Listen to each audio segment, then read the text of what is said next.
प्रतिष्ठिता मनो मे वाचे प्रतिष्ठितम् आविराविर्म एधि वेदस्य म आणीस्थ श्रुतं मे मा प्रहासीः अनेनाधीतेनाहोरात्रान्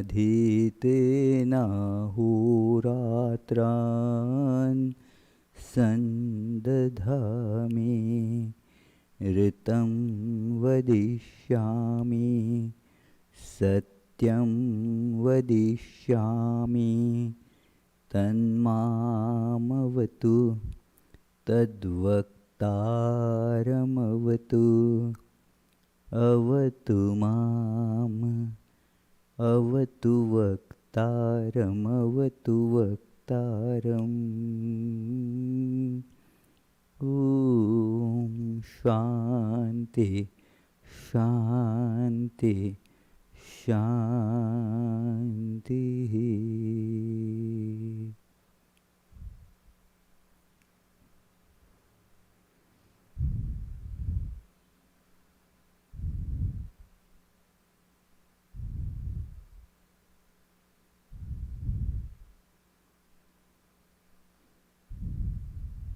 Let us feel our forms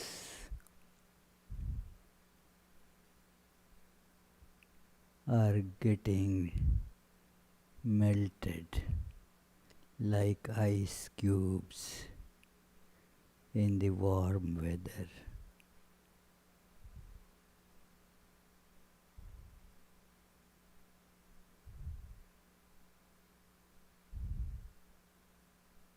The distinctions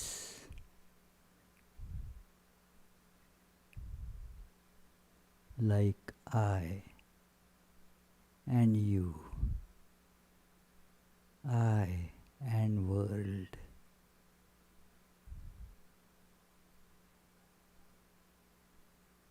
are melting away.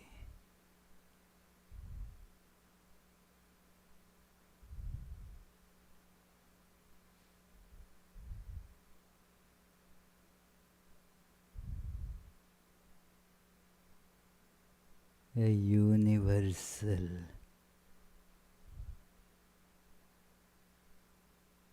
oneness.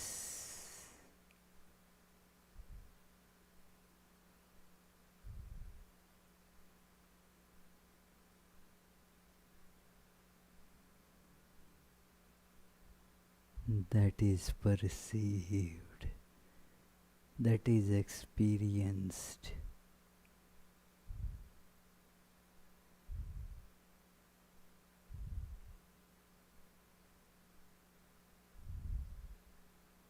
Vanished is time and space.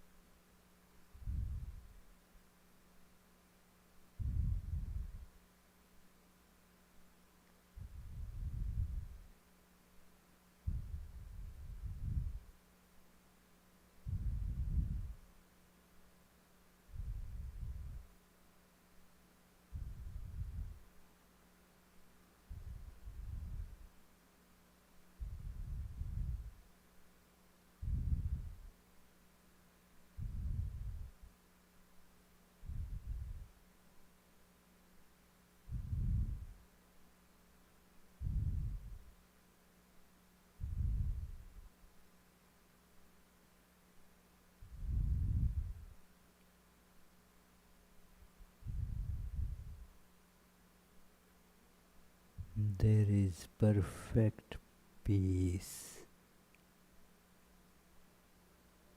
total bliss.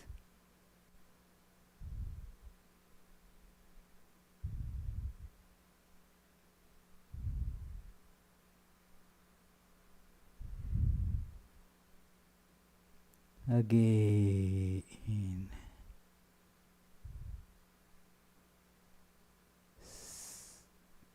cold sets in.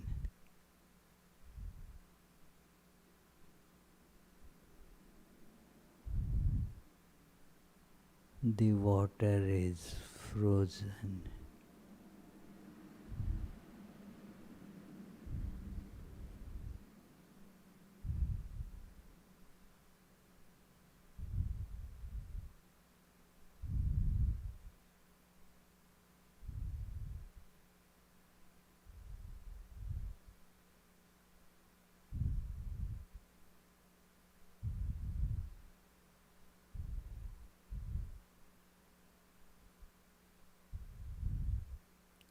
Separate pieces are seen.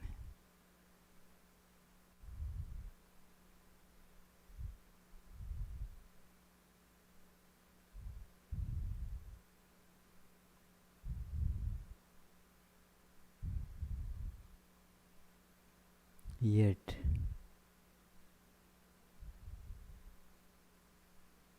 now I know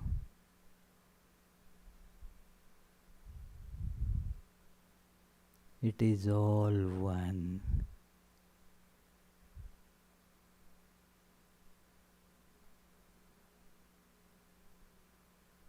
Separateness, I and you, enjoyer and enjoyed, success and failure,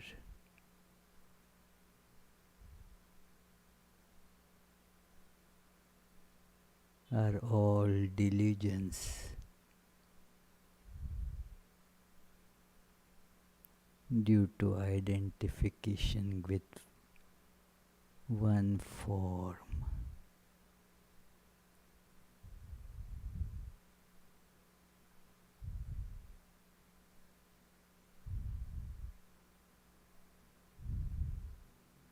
In truth, it is all one.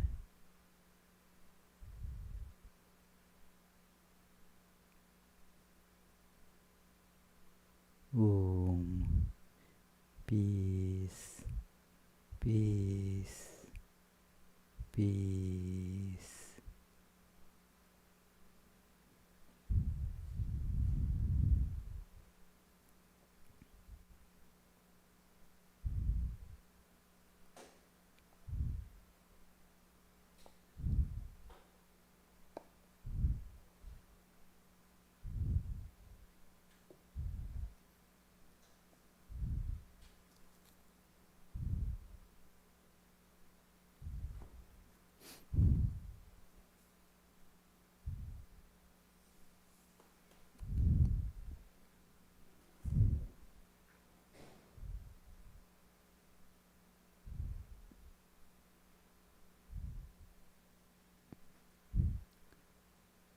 So, dear friends,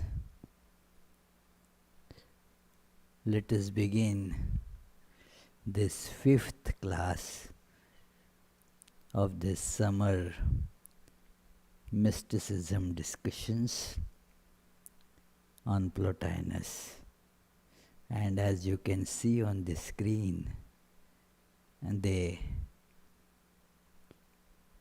chapter we have taken for discussion today is Providence. We are in Providence. So obviously I should pick up this chapter for discussion in the book. It is this chapter, actually there are two chapters. Plotinus had written one essay, but Porphyry divided it into part 1, part 2, probably because of this size of the essay, and also because at the end of the part 1, Plotinus raises some questions which get answers, or there are attempted answers, let us put it, in the second part. So let us begin with our usual prayers. Om Asato Ma Sadgamaya Tamasu ma jyotirgamaya mrityormam amritam gamaya. Om Shanti Shanti Shanti. Om, lead us from the unreal to the real, from darkness of ignorance to the light of knowledge, from the divided mortal existence to the undivided immortal existence. Om. Peace, peace, peace.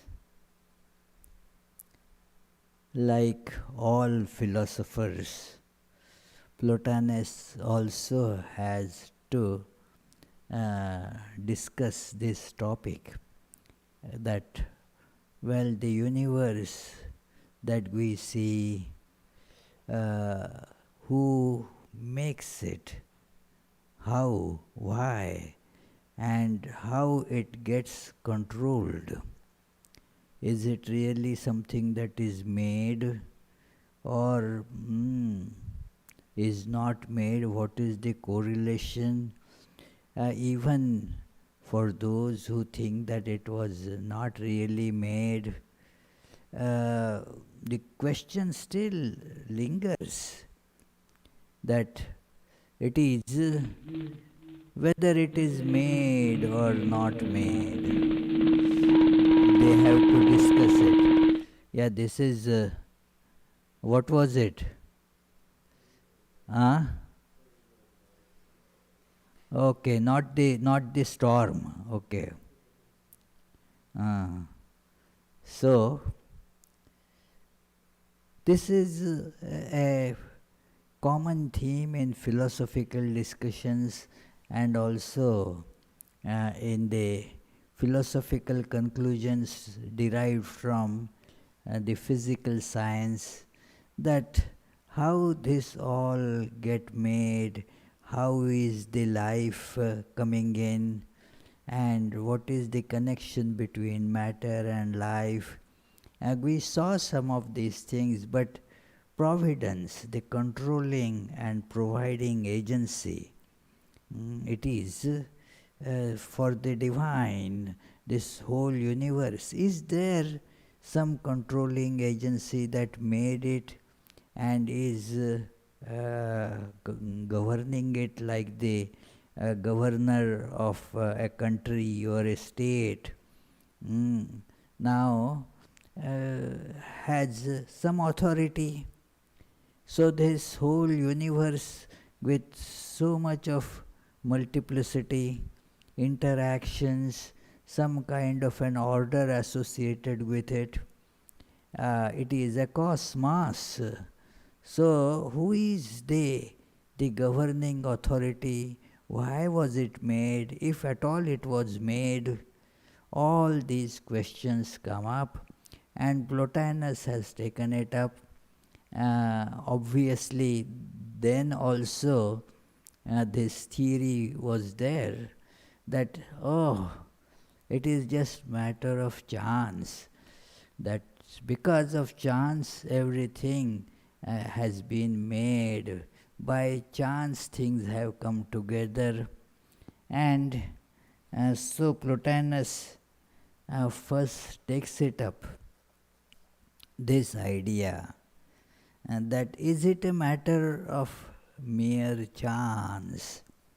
And he says, well, that is, to make the existence, and I am quoting here, to make the existence and coherent structure of this universe depend upon automatic activity and upon chance is against all good sense. To assume that even when you see a city, you see some administration has to be there.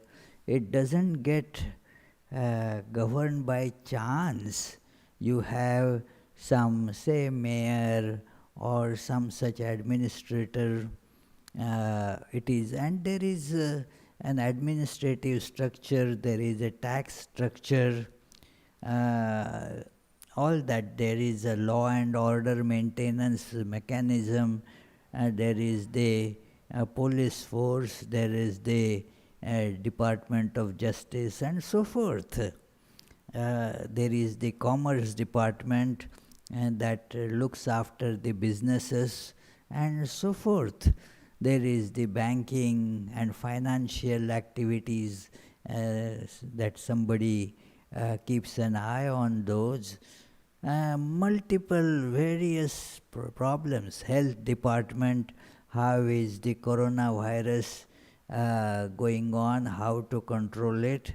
Yes, our state had been doing at one time good, but for last some weeks the things have become worse. It is, and so far that today many adjoining and other states have announced that visitors from Rhode Island will have to be quarantined. So, what I mean is there is a mechanism there that monitors, governs, passes regulations, and also takes steps to make things better.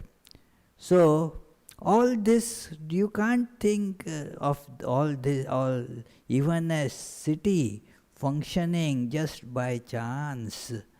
That mechanism has to be there. So this whole cosmos, how can it run without any administrator? How can it come into existence without an administrator making it? There should be somebody who has made it, because there appears to be a coherence, as he uses this word. There is a coherence. There is some order there. Some connected harmony is seen there. And therefore, it cannot be just things coming by chance. There is the well-known law of thermodynamics, second law of thermodynamics, that the things deteriorate automatically. The order gets destroyed automatically. It doesn't get created automatically. There has to be conscious effort behind it. It is, if say a house is standing and nobody is looking at it, nobody is taking care of it, and so gradually you see things are getting broken here and there, part of the building are falling down. Nobody takes any this cognizance of any of those things. Yeah, I saw some small house in Providence, further near the downtown, that it was breaking. Probably it didn't. There was no owner to take care of it, and things were falling down. Gradually, I saw it has remained only a big heap. That one time used to be house. Now lot of lumber is lying down, and so forth. And then a new building came up there. It is so whatever. What I mean is that if you ask that, or if you see that new building, you will ask, who is the architect, who is the builder, who is the one who owns it, who provided the money, for what purpose? And if somebody tells you the answer, no, it all came by chance only, you will not at all believe it.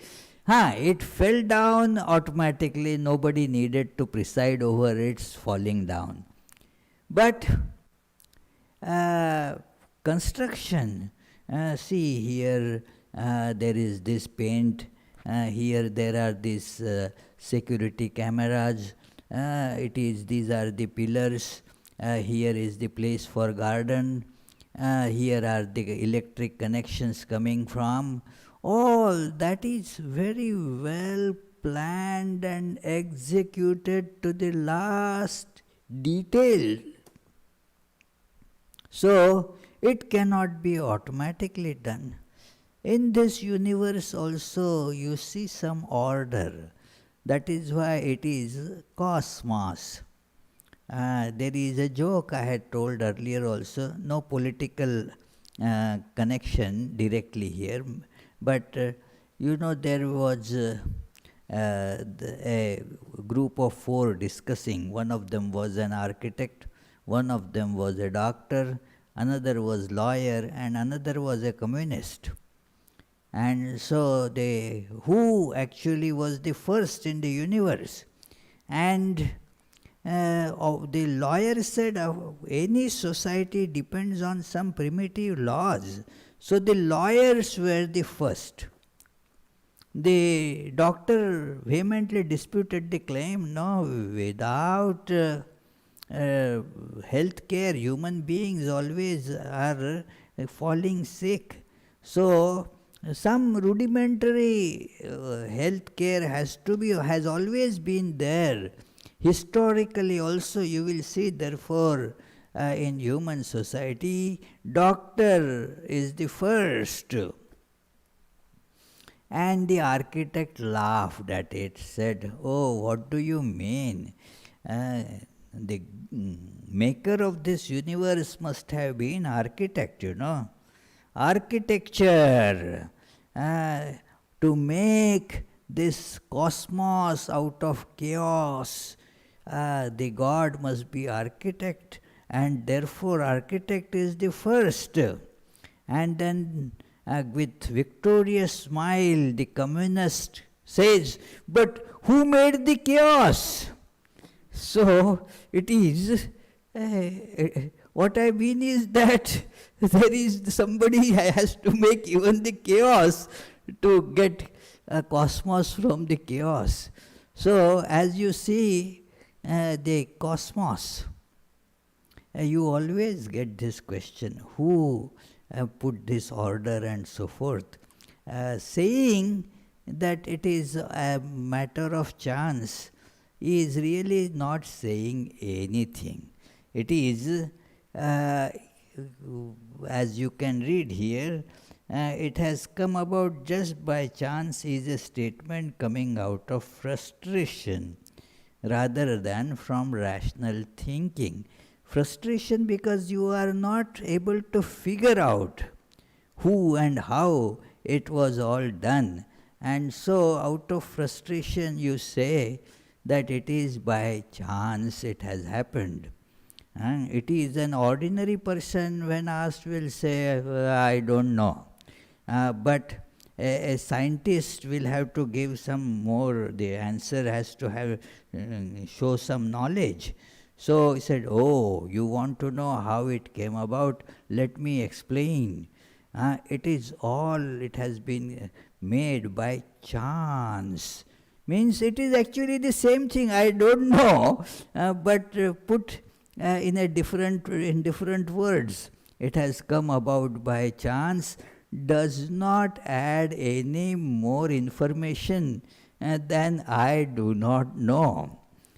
But still people say that it is just out of chance that things got combined and you see this universe. It is, the meaning is clear, I don't know how it came about. So it is, and you see there all play of good and evil. There is, in this universe we see some become, fortunately they get all the good things, they lead a healthy, wealthy and so-called happy, prosperous life. Some get into very bad circumstance, they get, it is, say, uh, hit by a car, or hit by terrible poverty, or suffer some disease or some bereavements. All bad things come to their life. They lead a miserable life. So why, how, with what rule does it get governed? It is a question. Is it divine providence, or is some evil creator has made this? What is it? It seems to be all evil, full of misery. This world is so much of misery and all. It cannot be a benevolent, kind-hearted God that could have made this. See so much of injustice, so much of pain in this.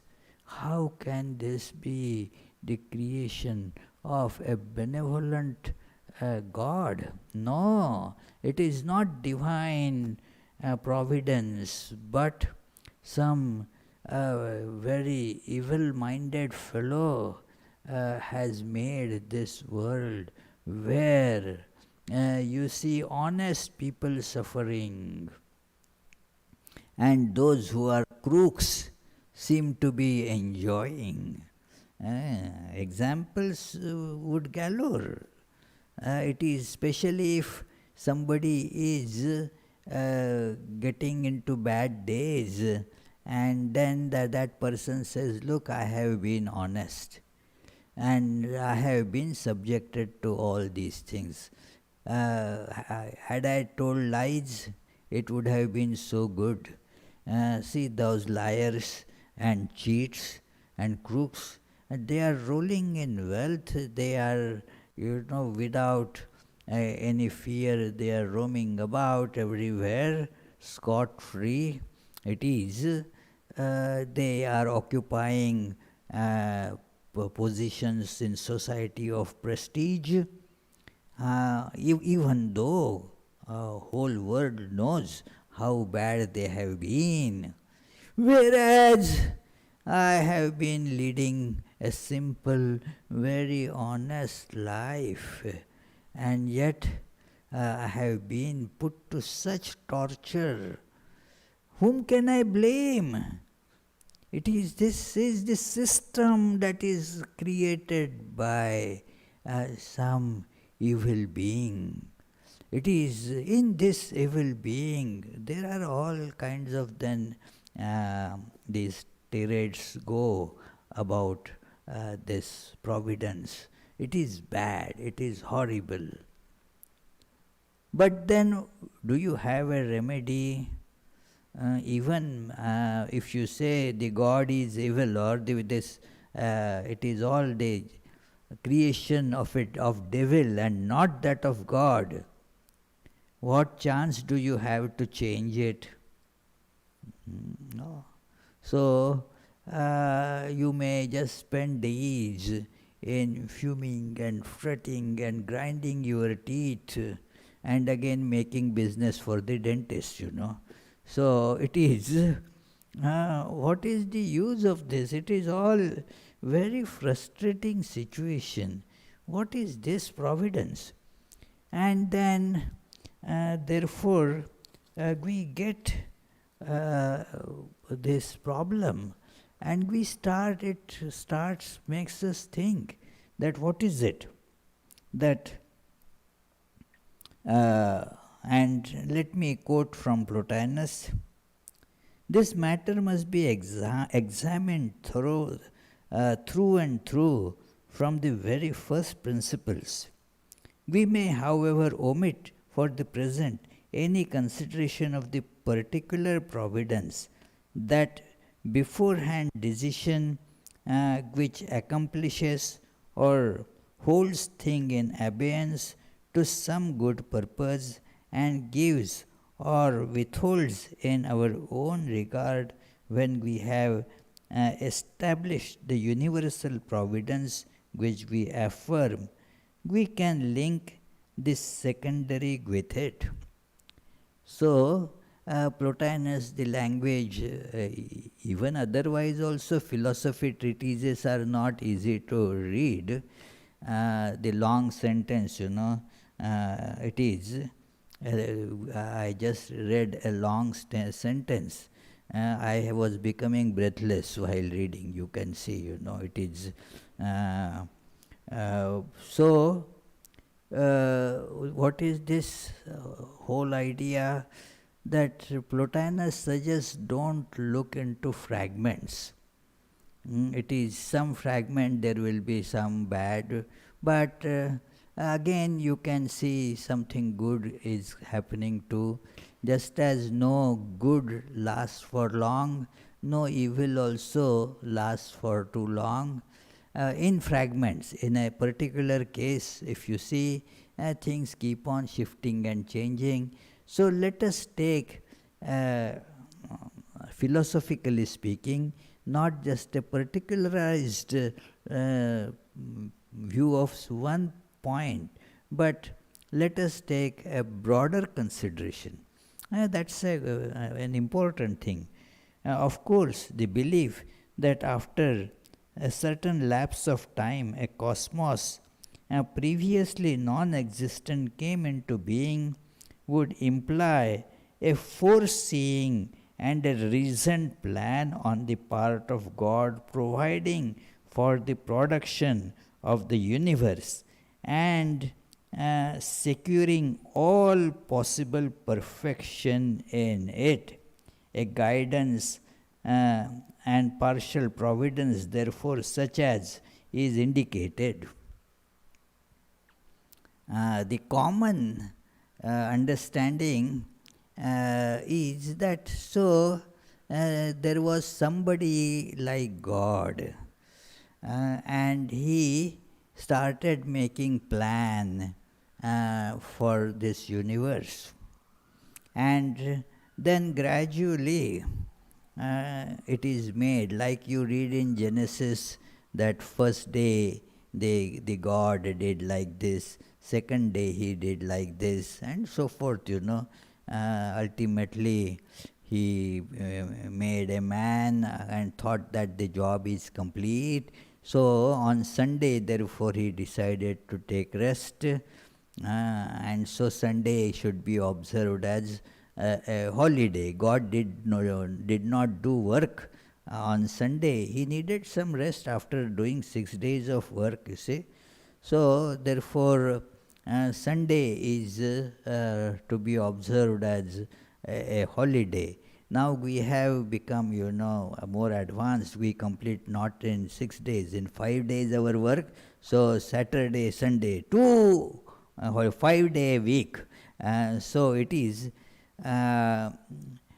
This is our idea fits that kind of a making of the universe.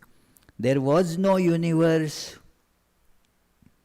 Then there was somebody who thought, let us do the universe, and then therefore started making it, got some raw material from who knows, but yeah, and then first it is actually, if you look in the between the lines, if you read Genesis or all such stories that are told in all different religions have such stories. So you will see it is actually negation of this kind of universe. It is logically untenable. Like first God divided the light and darkness, day and night. So means it is the conflict is created, you see. Without conflict, without the opposites, things will not be able to be made. So you see, actually thus in God there is no conflict. It is a made up thing. So, but then we like stories, we want simple answers. So, okay, and we think that we are the best in the creation. So, man is made at the end as the best in his own image. Other things were not made in God's own image. But in our arrogance, we say, and God made us in his own image, and therefore, how to now explain that a human being can surpass any animal in doing evil, you see. So it is, yeah, no animal can be so diabolical as a human being can be. So it makes you wonder, well, is this the best creation of God? That made in the image of God. So it is not to be read like that. So Plotinus takes a view that is more akin to the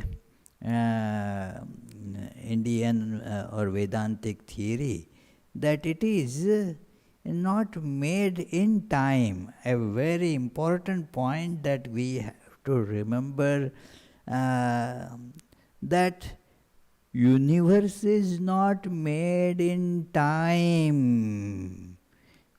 Time is a part, a component into this cosmos.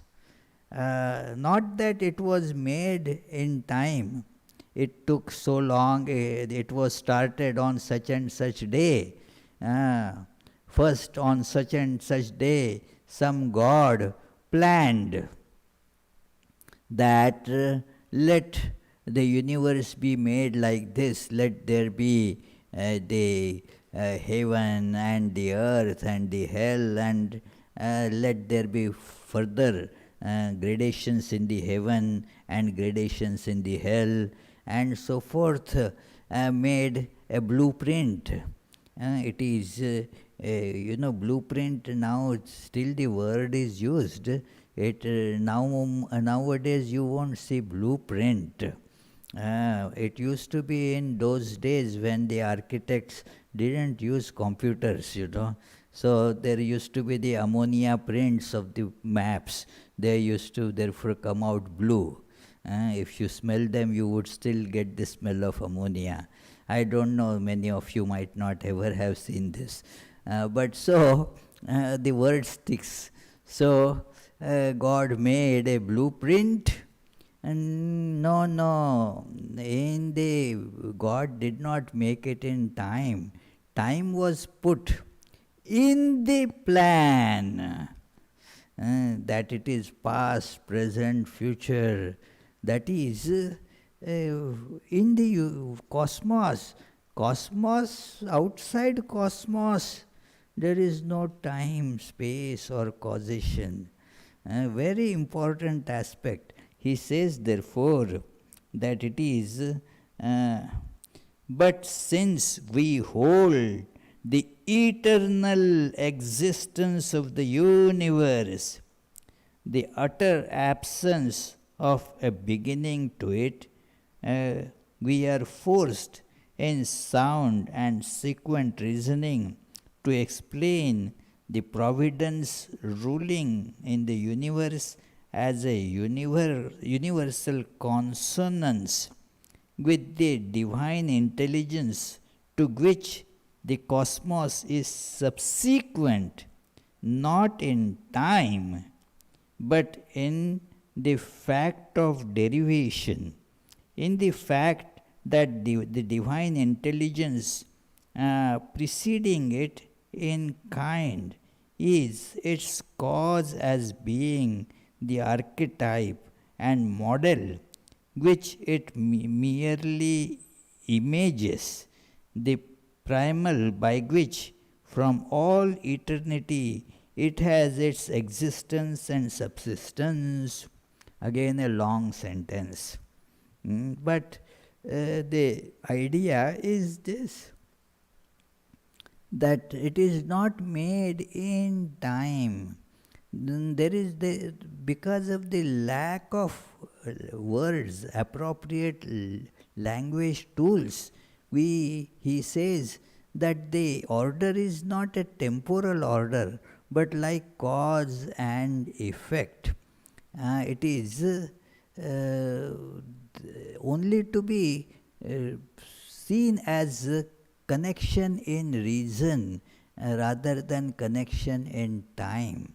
It is the state is like this, that it is from that absolute this relative is manifested. Plotinus has this important idea he has mentioned elsewhere, that it is the emanation. The divine is emanating as this universe, very much like the idea of Vedanta, that it is without doing anything, like the sun. The good example is like sun. Doesn't have to think, okay, let me send rays. It is just the appearance of sun. The one sun becomes multiplied in innumerable rays. How many rays this sun has? Can you tell how many rays? Infinite it is. It is not measurable at all. It is, and does that make sun many? No. And there is no act also, no deliberate act. And it doesn't take any time also. So it is, in that sense, this is the divine manifestation, cosmos.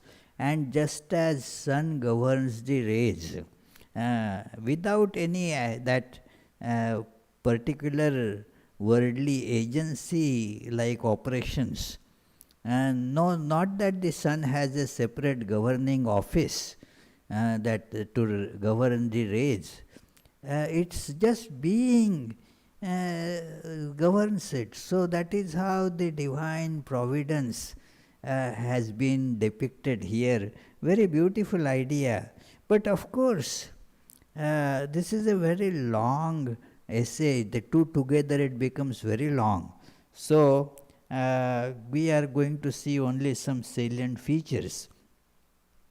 So he, for understanding, divides it like primal, authentic cosmos with divine intelligence and true unity. Cosmos complete, and lower cosmos divided, imperfect.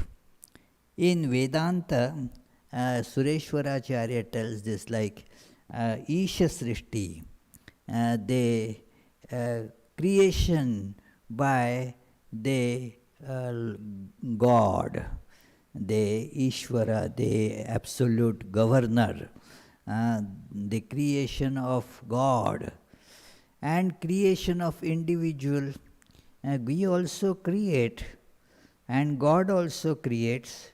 So our creation that we do is subservient to the creation of God. It is limited.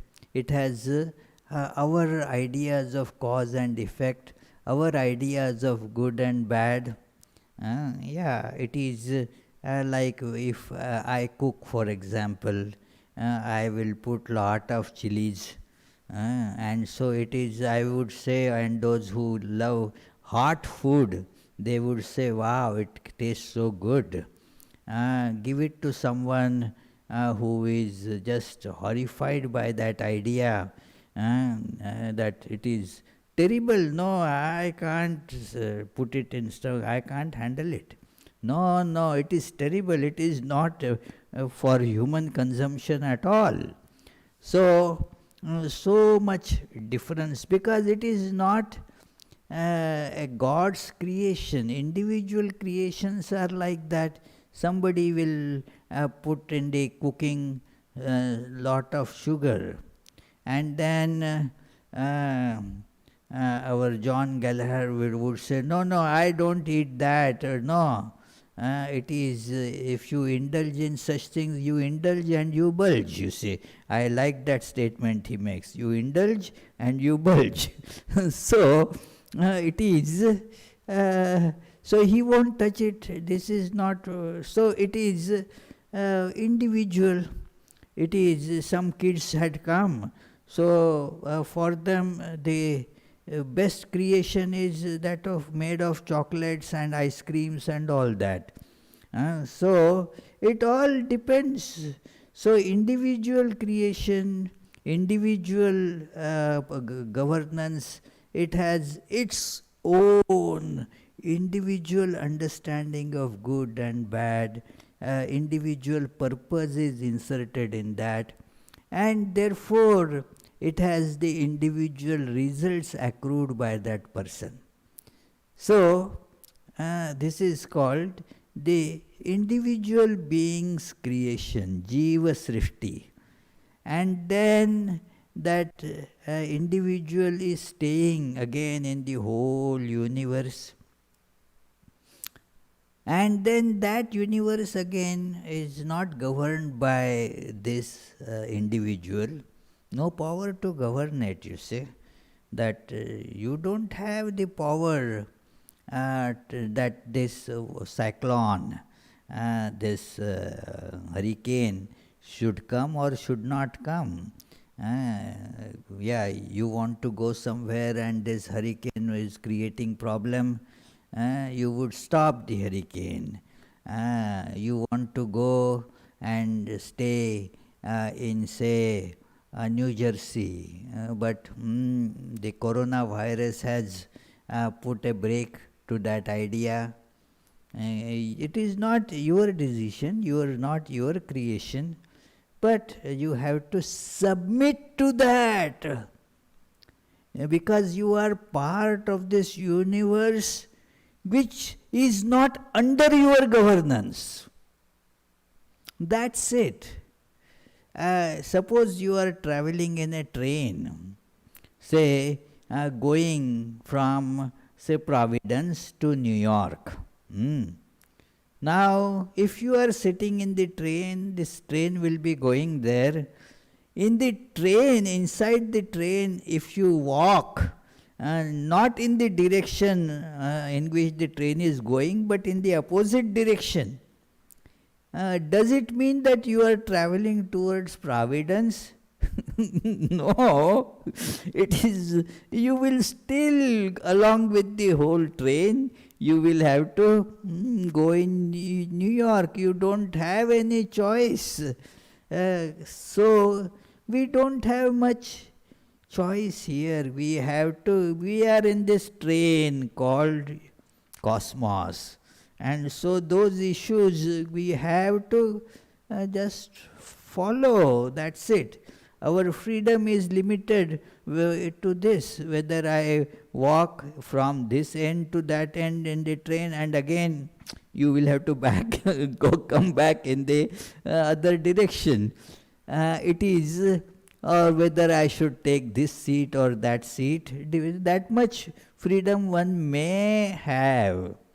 But in general, where the train goes, you don't have any choice about it. So, similarly, this universe, you don't have much choice. This is important thing to note, friends, that the lower cosmos has all these. All conflicts are there in the lower cosmos by its very constitution, by its very design. And here, let me read, by derivation from that authentic cosmos, one within itself, there subsists this lower cosmos, no longer a true unity. There is a subtle unity that runs, which makes us go for it. That is why there is this desire. It is worth, probing that where from there is this craze for getting united. United States of America, the World Health Organization, the global economy, all these are like the terms which indicate that oneness, and we like it. Whole humanity, as if we are all separate units, but we like oneness. Let us be united. United we stand, divided we fall. There is a tremendous craze for unity. When we get united, we feel happy. We saw in the last class that example also, that you eat a cookie, then you feel happy. It is because there is the cookie and you separate, no happiness. When you get united, then you get happiness.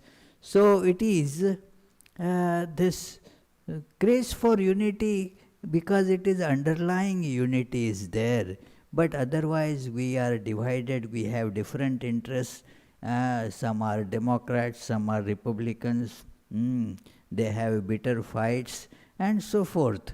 So that is all drama. Without that there is no election, isn't it? There is no democracy. So it is all that is in its constitution. In the universe, it is all, no longer is there a concord unbroken. Hostility too has entered as the result of difference and distance. Imperfection has inevitably introduced discord, for a part is not self-sufficient. That is why the discord has to be there. And then there is therefore, since it is not full, you want to make it full by adding something. Like a man feels that, well, as just a man, I am not self-sufficient. Let me add a woman to me. And so together we will be self-sufficient. Not that it happens like that, but there is this idea, you see. Similarly, a woman feels imperfection. Let me add a man, then that will make for perfection. No, the two become a joint imperfection, or two different imperfections growing, that's all. So it is because that is how this is. But point is that the imperfections are felt by everyone, and that is why there is struggle. Oh, that man has more money, let me grab it. Or let me get more money. The desire comes. So, and the desire means that you struggle, you put in lot of efforts, you become selfish, and you don't care for others. All that happens even in love. So it is that is the nature of this universe. And so you say it is imperfect. Plotinus says, no, it is perfect as it is.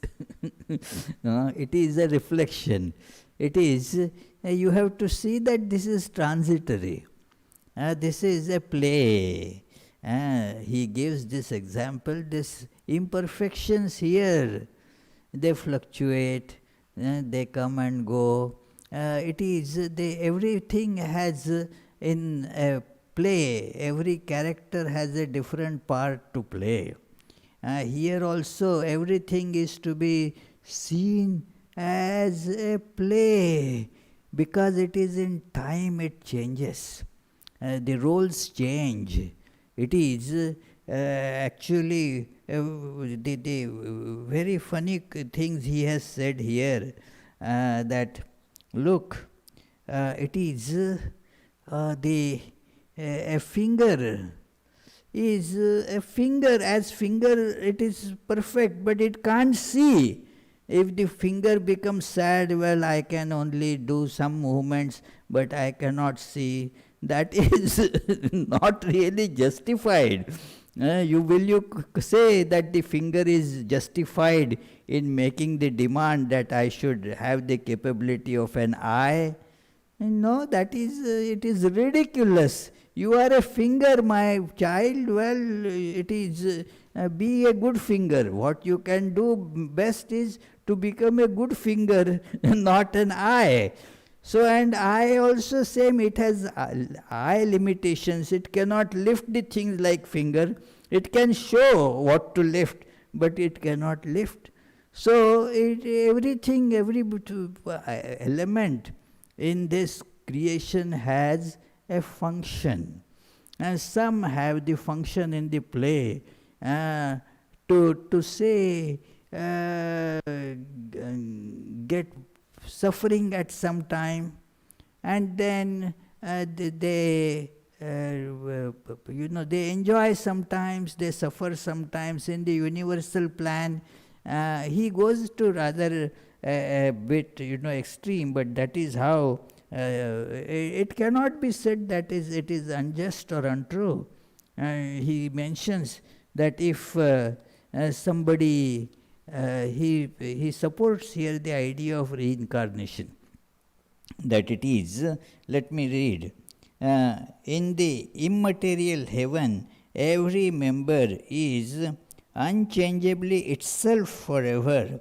In the heavens of our universe, while the whole has life eternally, and so too all the nobler and lordlier components, the soul passes from body to body, entering into varied forms, and when it may, a soul will rise outside the realm of birth and dwell in the one soul. That is the emancipation. You will get out of this play.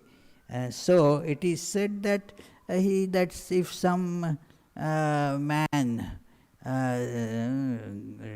that tortures a woman, kills her, then he says next birth he will be born as woman, to be similarly tortured and killed by another man. So it is, in Hindus, you see, these ideas are tremendously and very powerfully dominant. It is, I will take a few more minutes today, friends, to complete this discussion.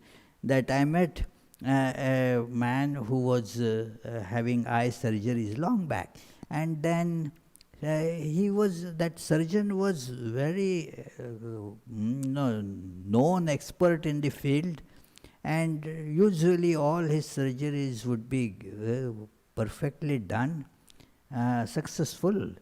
This man had it once, that eye surgery, and got botched. Then again the surgeon said, okay, again come, we will do it. Again it didn't become this. So when I met him, he was undergoing the third surgery. So he said, oh my God, why this doctor did it to you? Well, he said, my karma, it must be like this. I say that last birth I must have taken lot of loan from that who was the doctor and didn't repay. So I am paying now in this form. I said, okay, or maybe that this doctor in this birth is taking lot of money from you. Next birth he will have to pay it to you. Maybe that is the case. The important thing was he was kind of okay with all this, that he was not fuming and fretting. So that is how the situation is. This at once brings us outside the gymnasium. And this is this universe as it is perfect. Swami Vivekananda in Karma Yoga mentions this great idea. We want to change the universe. No. You go on becoming kinder yourself. You may attain to perfection like in a gymnasium. You don't go there to change the equipment there. The equipment you handle, you stretch, you do that. But for strengthening your arms and so forth, you see. So that is how it is. You don't put those blocks and then do that various those push-ups or whatever, and not to crush those blocks, but to make yourself stronger. That's it. So this world is like that, a gymnasium. As such, it is perfect. You do some moral exercise. That's it. So exactly that idea comes here. Then come the questions, these important questions that he presents at the end of the first chapter. But what about individual responsibility? What should a person do to become good? That is how he begins the second chapter or the second essay in this. And I will just read. He begins with, after saying these questions, what is the answer? What is our answer? All events and things, good and evil alike, are included under the universal reason principle of which they are parts, strictly included, for the universal idea does not engender them but encompass them. It is a play. There is, if there is no conflict, no play gets built up. You have to have some physical, financial, or emotional conflict in a play. If there is no conflict at all, can you write a play? Then no, she is a playwright. So some conflict, some suffering, some joy, certain things. If there is somebody has to take a role of a villain, imagine, that famous epic like Ramayana. If there is no that evil character like Ravana not there, the Lord Rama had nothing to do, you see. Basically, the play won't run at all. So, this is the perfection of everything. Everything is included in that plan. It is so, that is the divine providence. So, we discussed this very briefly, as I mentioned, that it is a very big essay. So we shall conclude it here. Next Tuesday, we shall take up the idea of love. So it is coming Sunday, there is the Krishna festival from 11 to 1 p.m. and of course everybody can watch it, listen to it online. The personal attendance is very limited. So if you want to come, please register as soon as possible. Almost all seats have been taken. So, if you have not already done so, and if you want to attend, even those who are residents residing here, please register fast. So, it is, I think maybe by tomorrow we shall have to put a stop. So that is one announcement, and so let us conclude with the closing prayers. Do we take up questions before or after? So let us have the questions before, if they are. Are there any questions? Yeah, Maharaj, there are About 4 questions. 4 questions. Okay. First, let us take up the questions from the celestial listeners, you see, and then those who are earthly listeners here. Okay. First question from Charlie. When someone says the universe came about by chance, don't they specifically mean there was no designer? So it is more of an opinion than saying that they don't know.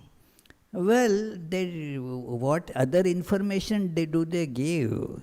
They don't know if there is a creator. They don't see. They do not have the right to say that there is nobody, just because they do not find anybody doing it. They conclude that since I do not see, such a creator doesn't exist. It is like Sri Ramakrishna gave a nice analogy. Somebody, when a blazing afternoon sun is there and looks at the sky and says, there are no stars, because I don't see. So it is something like that. And therefore, that statement actually amounts to this, that I do not know. But I want to make a positive statement and say, by chance it happens. So, the creator and chance, they are identified there. Yes. Next question from Michael. Cosmic intelligence, for me, makes it very easy to consider the Saguna aspect of what is. Will you please elaborate on this cosmic intelligence? Yeah, you are right, Michael. It is in Vedanta, it is called the Saguna. That it is the Lord who is without any attributes, and therefore without any creation, without any governance. It is one thing. And then this cosmic intelligence is therefore thought of. Sometimes that is called as Hiranyagarbha or Ishvara, that governs. It is, you are right there, correct. Next question, Abhijit. It is to say that the world is perfect and a play implies that the world has an existence in some form. Does Plotinus say that the world has an independent existence in some form apart from the absolute? Well, the first statement needs to be, first refuted, that it is a play. Play does not have a separate existence apart from the playwright or the player. It is, the play is a dependent existence. And therefore, this analogy should not be stretched too much, that it is play means that there is this multiplicity involved there that we see. The universe is, the multiplicity is a matter of experience for us. And so, Plotinus takes it at that level. Like everywhere, even in the non-dual Vedanta, this universe has been given this, what is called by Shankaracharya as Vyavaharika Satta. It has a kind of working existence. That is why we discuss, somebody teaches, somebody learns. It has the existence of phenomena. So, phenomenal existence it has. It doesn't have the absolute existence. So, that is true. Whereas the existence of that attributeless is beyond time, space. It is the existence that is independent. the existence of this universe is accepted by all as a dependent entity. It is, whether you are in Vedanta a non-dualist or a dualist, it is not even a matter for discussion or debate, because it is a matter of perception. So, even when you want to refute it, you have to first take it for granted that yes, it is there because you see it, I see it, and I see that your view that this universe is real is wrong. So I am going to refute that view. So there also it gets taken for granted. So in that sense, it is admitted by Plotinus as well. Okay, so here there are any questions? Yes, Paul? I just want to say that I've never met somebody so like Plotinus that is such a clear thinker. Yeah, he is a very clear thinker. But let me tell you, in this on Providence essay, because most things are beyond words, the statements that he makes are kind of more ambiguous because of the nature of the topic, you see. Yeah, correct. So, yes, Pritish? Do we know the methods he used to come up with these truths? Is just by thinking and rationalization, or some deeper meditation and intuitive? Well, he was a meditator. Yeah. So it is not mentioned during these things, but you will see that he goes at a deeper level of understanding than the apparent one. And his life, therefore, first that we had seen a little bit of his life, a very pious life. And the point that I really emphasized in that was that he abhorred being in the body. He was ashamed of being in the body. So he could actually perceive his non-corporeal existence, you see. Yeah. So let us conclude with the closing prayers. May the Divine, who is Father in heaven of the Christians, Holy One of the Jewish faith, Allah of the Muslims, Buddha of the Buddhists, the what happens is not moving? Tao of the Taoists, Great Spirit of the Native Americans, Ahur Mazda of the Zoroastrians, and Brahman of the Hindus, lead us from unreal to the real, from darkness to light, from death to immortality. May the all-loving being manifest himself unto us and grant us abiding understanding and all-consuming divine love. Peace, peace, peace be unto all.